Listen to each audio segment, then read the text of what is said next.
Like I was saying on my previous Christmas movie video, there's a ton of Christmas movies out there, and some of the best ones, like take a look at Home Alone 2. It barely has a Blu-ray, if you want to call it that. I mean, it looks okay on Blu-ray. No special features though. You think that a movie with that much love, I mean, even Home Alone doesn't have that many special features as I think it should or would have.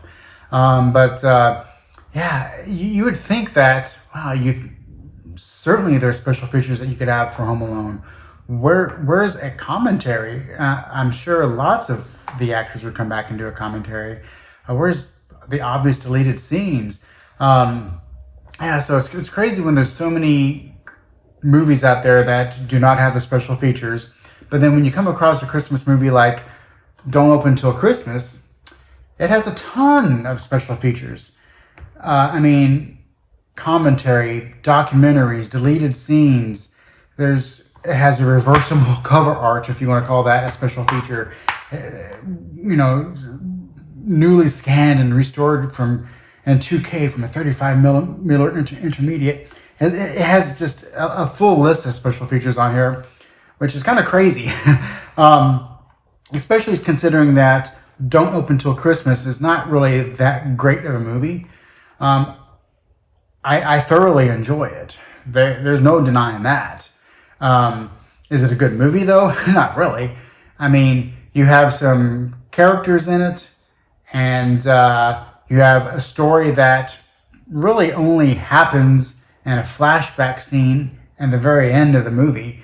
It is loosely held together, mostly with a lot of great characters, some really nice kills, just some crazy sequences.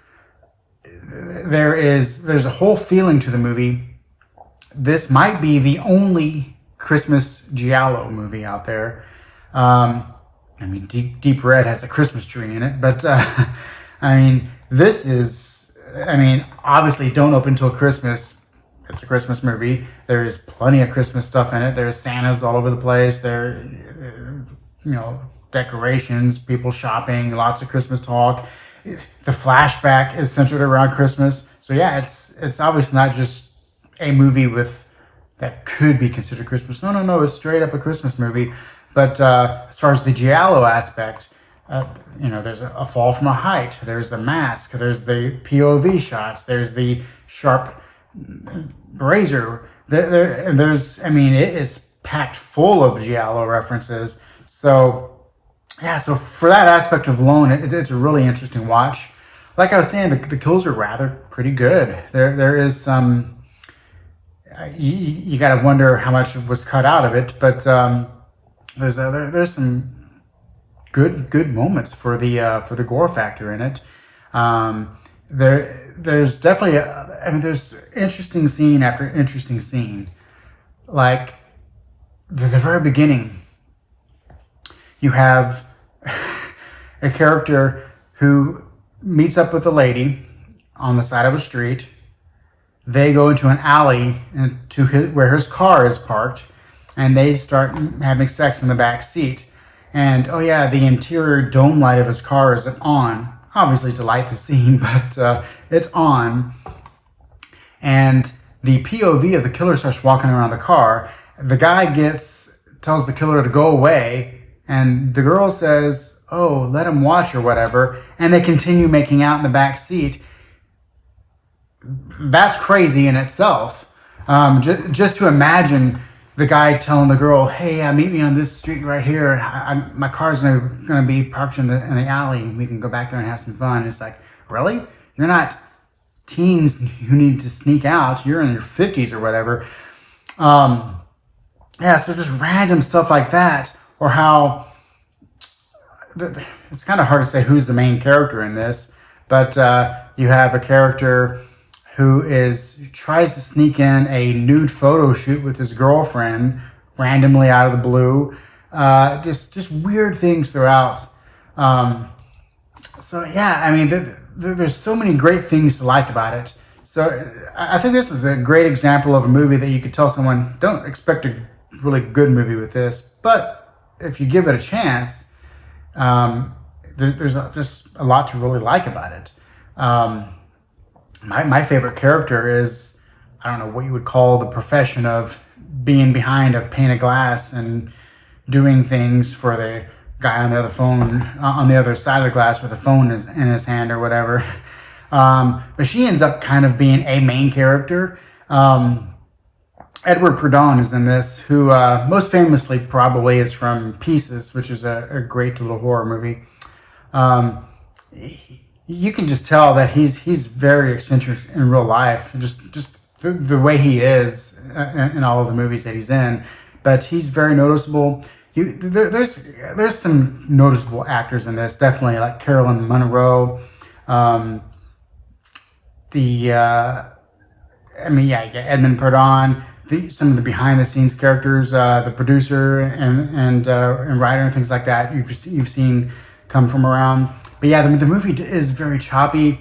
I think there was like 4 directors on it at one point, and credited. Yeah, I'm pretty sure he's credited. But Edmund Purdon ends up being the director. He's probably the most tenured actor on set, and he probably just had to take over at some point directing, because who knows what was going on behind the scenes. But lots of crazy behind the scenes stories if you look into it. Lots of tragedy behind many of the actors. There's a kind of like a music video type of scene partway into it that features a really nice, fun song, but it's just there. I could pretty much go scene by scene and say this scene stands out because of this character, or this shot happens, or this interesting kill, or just everything has something that you can just look at and talk about. People could watch this and do like a podcast really easily, talking about the movie and thinking about it. And yeah, I really wanted to spotlight this just because of how sometimes you don't need to make a good movie to have a good movie. And I for that reason, plus all the other reasons that I was mentioning, and plus many more, I would highly recommend this, to seek it out. I'm not sure how much this Blu-ray is going for, but it's well worth it. With all the special features on here, that alone makes this a really interesting watch, especially since you can really dig down to all the interesting behind the scenes information. But yep. So beyond that, I'll probably talk about one more Christmas movie before the 25th here coming up. And then, that'll give me some time to talk about more each and every year, and new ones that come out.